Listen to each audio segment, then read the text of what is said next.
ராகமும் தாளமும் இணையப் போகிறது என்ற மகிழ்ச்சி அவனுக்கு. மகிழ்ச்சி நிலைக்க வேண்டுமே.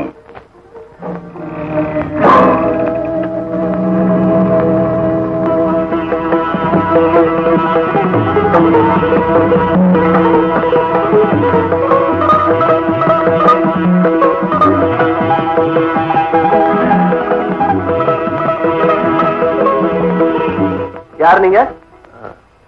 பைரவி வீடு இதானே? ஆமா. நீங்க யாரு? சொல்லுங்க சார், யார் நீங்க? அவளுடைய புருஷன்.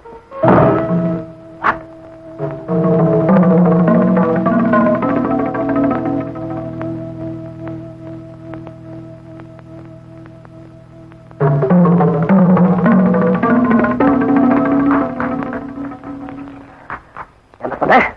பைரவியோட புருஷனா? ஆமா. அவளுடைய மகளுக்கு தகப்பன். இல்ல, நீ போய் சொல்ற. என்னால நிரூபிக்க முடியாது, அவளால மறுக்க முடியாது. வா பேசி பார்க்கலாம். பேச வேண்டியது என்னோடதான், அவங்களோட. பிரசன்னா, பிரசன்னா, என்னங்க? ஒண்ணு இல்ல, பூஜை வேலையில கரடி. யாரு? யாரோ பிச்சைக்காரன்.